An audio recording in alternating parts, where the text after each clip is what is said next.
c'est-à-dire dans un sens vertueux en termes de consommation de carburant ou dans une incitation à plus prendre les transports en commun. Pour ce qui concerne le parc de véhicules visés par les contrats d'affrètement, nous notons la démarche de progrès avec le renouvellement de 35% de véhicules au gaz naturel de ville. En creux, cependant, cela signifie qu'il restera encore des véhicules diesel. Nous réinsistons sur le fait d'atteindre un objectif de zéro diesel dans les meilleurs délais.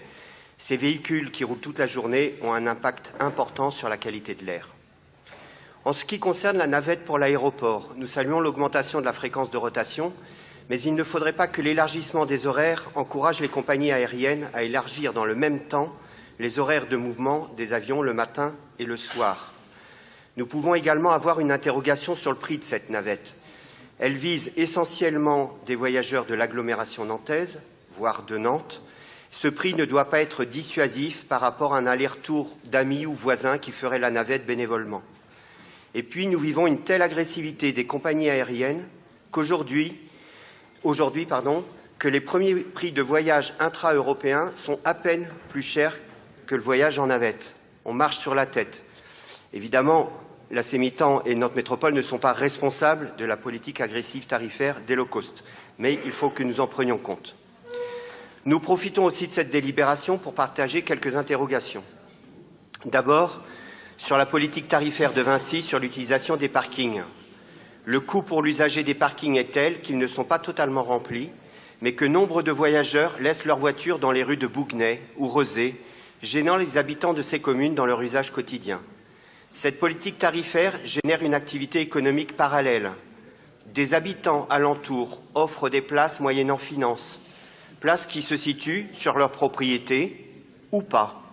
Nous pensons que le développement de ce genre de pratiques, comme Airbnb pour le logement, n'est pas de nature à faciliter la tâche des collectivités pour organiser au mieux les fonctions de leur territoire. Deuxièmement, sur les motifs de l'augmentation du trafic aérien à partir de Nantes Atlantique.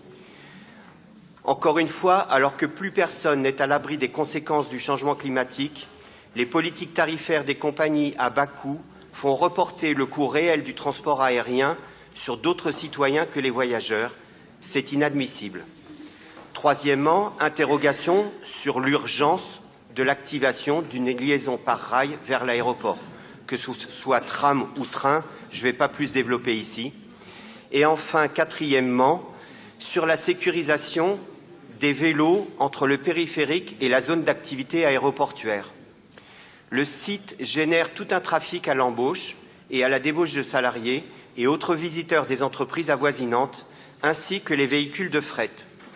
Pour cette circulation des deux roues, soyons très offensifs, en particulier pour les vélos cargo. Nous avons de nombreuses fois parlé du dernier kilomètre. Pensons les infrastructures qui feront basculer au plus vite le monde économique dans une nouvelle ère du transport de marchandises. Parallèlement au trafic strict lié à l'aéroport, nous avons intérêt collectivement à diminuer les flux dans cette partie de l'agglomération, ce qui fluidifiera d'autant les transports en commun pour les rendre plus performants. Je vous remercie de votre attention.